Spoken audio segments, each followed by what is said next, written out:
Gospel according to Luke chapter 21. Glory to you, Lord. Jesus then said, "There will be signs in the sun, the moon, and the stars, and on the earth distress among nations confused by the roaring of the seas and the waves. People will faint from fear and foreboding of what is coming upon the world. The powers of the heavens will be shaken. They will see the Son of Man coming in a cloud with power and great glory. And when these things begin to take place, stand up, raise your hands, because your redemption is drawing near." Then he told them a parable. "Look at the fig tree and all the trees. As soon as they sprout leaves, you can see for yourselves and know that summer is already near. So also, when you see these things taking place, you know that the kingdom of God is near. Truly, I tell you, this generation will not pass away until all things have taken place. Heaven and earth will pass away, my words will not pass away. Be on guard, so that your hearts are not weighed down with dissipation and drunkenness and the worries of this life, and that day does not catch you unexpectedly like a trap. For it will come upon all who live on the face of the whole earth. Be alert at all times, praying that you may have the strength to escape all these things that will take place, stand before the Son of Man." The Gospel of our Lord. Praise to you, Lord. Please be seated. Our theme for Advent this year is peace on earth. Peace on earth is a phrase that we repeat a lot during the holiday seasons. It's one of those casual greetings. It's something that we sing about. It's something that is said and wished for more than anything, usually during this time. We like to think that maybe at some point during Christmas, we're going to kind of magically fall into a Charles Dickens novel, and all of a sudden, everything will just be perfect if for a moment peace will arrive.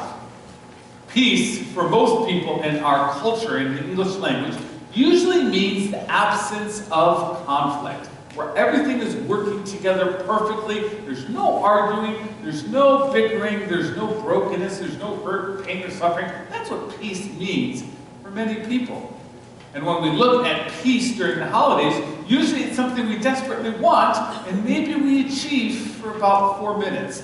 And then a brother hits a sister, or an uncle drinks a little too much, or something else comes in, and the world raises its ugly head, and that peace just kind of vaporizes.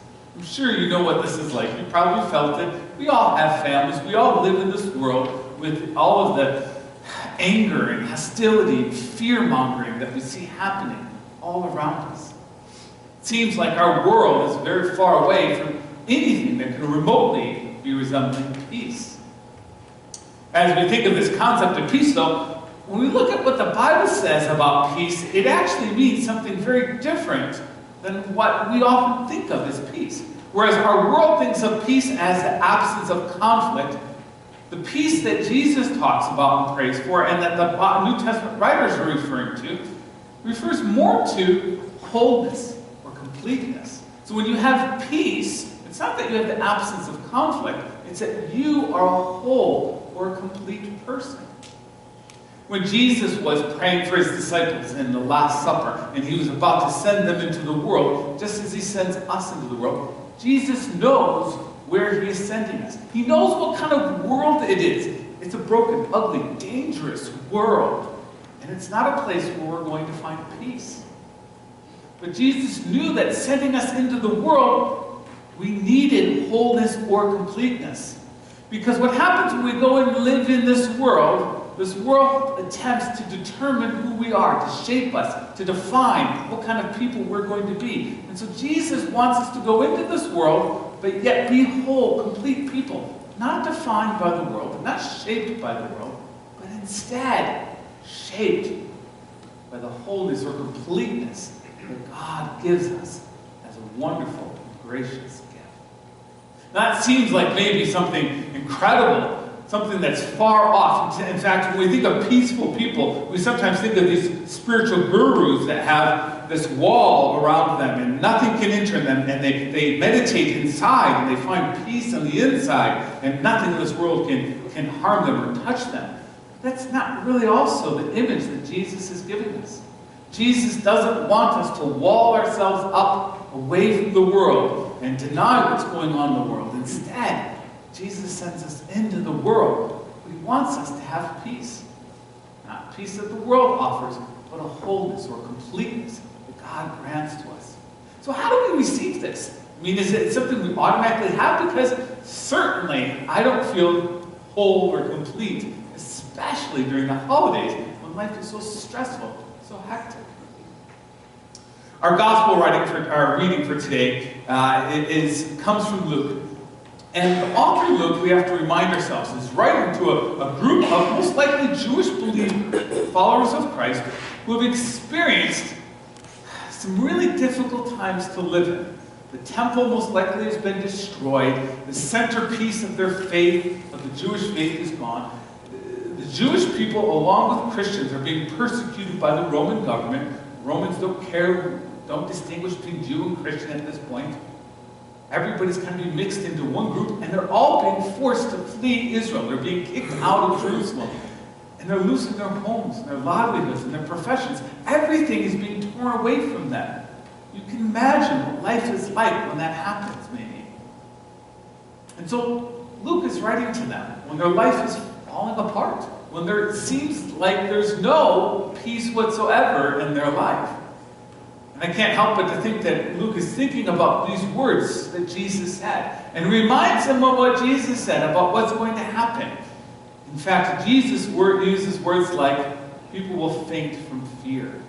People will live in distress. It will not be a fun time to live. In fact, if you read all of that chapter of Luke, you'll see there's a lot more graphic descriptions. And it sounds like the world's going to be kind of like a Hollywood horror picture. It doesn't paint a peaceful and tranquil and Dickens-esque scene of life. And Jesus is saying, this is the way the world's going to be. When it happens, know something. It doesn't mean that God is failing. When the world is turned upside down, when the world is broken and you're feeling the pain of life, it doesn't mean that God is failing, that God is absent. In fact, it means that the kingdom of God is nearer to you in that moment than ever before. And so that's our kind of first takeaway, first basic truth that we have to remind ourselves when we go into the Christmas season, this holiday season, when we, during Advent, attempt to prepare ourselves so that we can receive the Christmas blessing. Because there's so much dissonance and conflict in our lives during this time. We have huge expectations. How many people have their shopping list already done? Anybody? My sister does. I have to throw it out there. She's incredible. Before Thanksgiving's done, she's already got it. She's the rarity, right? Most of us have a huge shopping list. Most of us have lots of decorations to put up. Most of us have lots of parties to go to. Most of us have lots of demands and expectations. This is an incredibly overwhelming and busy time. And we feel the loss of life when we experience holidays without our loved ones. This is a hard season. There are many pressures that come. There's much that's conflicted about this upcoming time. And it's rarely does it appear or live out itself like a Charles Dickens novel. Christmas is something altogether different in our country. That's why we have Advent. That's why we're preparing, because we don't want for Christmas, because we don't want to lose sight of that blessing that's to come. So today we're looking at peace, and Luke is thinking about a world where it's turned upside down. Maybe you feel like your lives are turned upside down. And so Luke, the author's reminding us, don't lose hope, because this is the way Jesus said life was going to be. Nothing is wrong in terms of God isn't failing, God isn't absent. In fact, this is the way Jesus said life is going to be. But in the midst of life like this, when there's tension, and dissonance, and conflict, and life isn't the way we want it to be, what you do is you look for signs of hope. Because when we live through these times, it's hard to be whole people, it's hard to be complete people. The issues in our life rear up their ugly heads and they tend to take over. And so what do we do during these times? Jesus says, look to this fig tree, or look to any tree whatsoever. You know, they always have signs. Their leaves sprout, or there's a flower on the ground. Something tells us when winter's coming and it's feeling desolate, and life seems barren, and there's no love that we're feeling. When we get down during these times, look to the signs. There's always a sign there that says winter is ending. Spring and summer around the corner. It's a metaphor, but it's true in our lives as well. When we enter into these holiday seasons and life can be overwhelming, look for signs of hope. Because what signs of hope do is that they readjust our focus. And so instead of allowing the world to shape who we are, we turn to God and allow God to shape who we are. And that brings wholeness or completeness or peace into our lives. Does that make sense? And so we look for signs of hope, because signs of hope can redirect us so that peace of God, Christ can be present and can take over our lives. Let me give you some examples of how signs of hope help us during these times. About a month ago, there was a massacre in Pittsburgh at a synagogue, the Tree of Life Synagogue. Tree of Life is a great name for a worship place, by the way. I love that.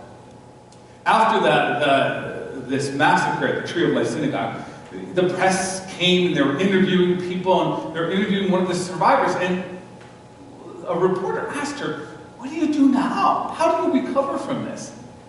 And her response was this: I'm going to choose to love and forgive. I'm going to choose to love harder with everything that I have. And the reporter asked her why. Because if I don't, she replied, then the darkness wins. That's a sign of hope. When people choose to love despite the odds, when people choose to love despite the darkness around them, that's a sign of hope that God indeed is not failing. And we can take encouragement from those signs. And those little signs are all around us. I was reading in the newspaper, there's a family. And they didn't say where they're, I don't know if they're from Rockford or if they're someplace else, from York or whatever. But there's this family that's basically very impoverished. They don't have much money. But they have this tradition. Every year, they invite homeless. They go to a local homeless shelter, and they invite people from just wherever they meet there to come and have Thanksgiving dinner on Thanksgiving with them.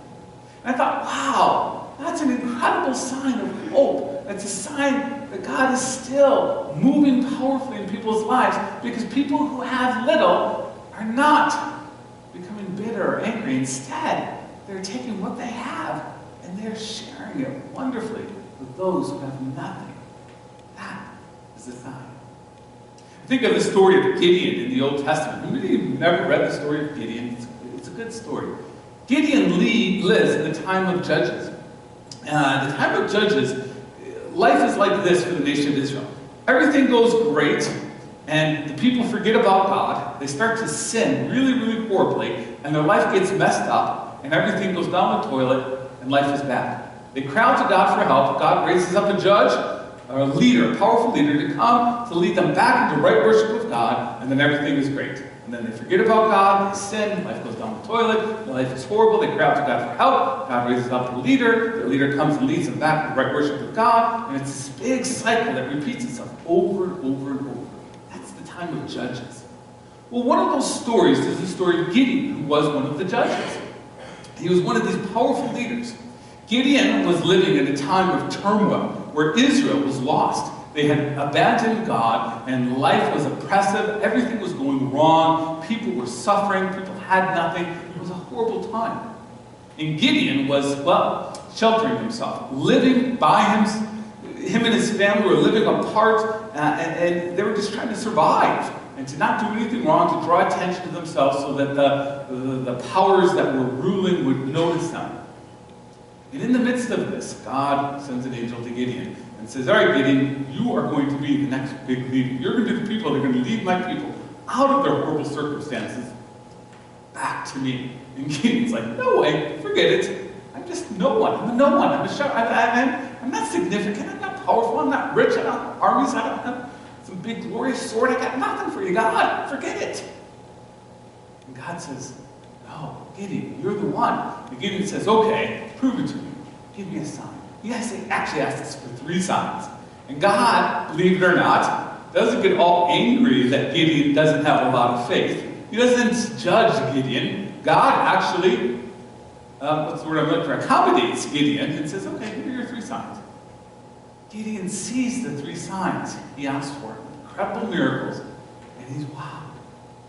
And what does he do immediately? He says, okay, God, I'm on board. I'm going with you. And he leads a small group of Israelites, and they defeat their enemies, and the whole nation is rescued, and they come back in right worship with God. It's a powerful story. But this is the thing, the point of the story. Gideon sees the sign that God really is present in his life. And so he says, okay, I'm going to stop living for myself, and I'm going to do the impossible. I'm going to defeat the darkness that has laid its grip in its hand on Israel. We're just like Gideon. In our world that's dark, winter is setting in our culture. Fear is running rampant and ruling and shaping how people live and think in our society. God is coming to us and saying, okay, you're my person. You're my woman. You're my guy. I want you to stop the fear. I want you to stop the darkness. I want you to be a light that shines bright. We often say, uh-oh, God, that's not us. I'm not rich. I'm not eloquent. I'm not powerful. I don't have a place. It just isn't me. God says, no, you're the one I've chosen. God accommodates us by giving us signs that God really is present in our lives. And if we would just stop living for our own self-preservation, if we would just stop living for ourselves, we would see and notice those signs of hope, the fig trees that are blossoming in our lives, that tell us God is really here. And we need to be like Gideon. We need to take those signs, and as we see them, not say, oh great God, I'm glad you're still alive, but say, okay God, I'm your person. I'm your man. I'm your woman. I'm going to go out into the darkness, and I'm going to defeat it. You know how we do that? Take the example of that young woman in the tree of life synagogue. And we say, in the midst of darkness and fear that is overtaking our world, I'm going to choose to love. I'm going to love dangerously. I'm going to take risks. I'm going to shine my bright light. And I'm not going to allow the world to shape who I am and turn me into a frightened, hide-away little Christian. Instead, I'm going to be bold. I'm going to proclaim the world doesn't get to shape me because I've got the peace of Christ, the wholeness of Christ, already shaping, determining who I am. And it's telling me I need to shine my light. I need to see and recognize the signs of hope that are in my life that God's placed there. And I'm going to choose to beat back the darkness. To be like Gideon and to allow God's presence to be seen by a world that desperately needs it. Amen? Amen. Our takeaways for today: bad stuff happening does not mean that God is failing. That is a lie that this time of year can overwhelm us. We just have to acknowledge it's a lie. Just because the world isn't a picture-perfect novel or place doesn't mean that God is absent. It's actually what God said the world was going to be like. Second one, peace equals wholeness or completeness. Think that, just kind of catalog that away in your mind. Peace doesn't mean the absence of conflict. Peace means wholeness or completeness. And the peace that God gives us is a wholeness or completeness so that the world doesn't get to shape who we are. And the last one, when winter arrives and the world feels desolate, look for signs from God that restore hope, that adjust our perspective. Let's stand for our song of the day. Our song of the day is a new song that we're going to be teaching you. It's a video. You'll see the words on the screen. I encourage you, invite you, as you hang with it, please join in and sing with this song.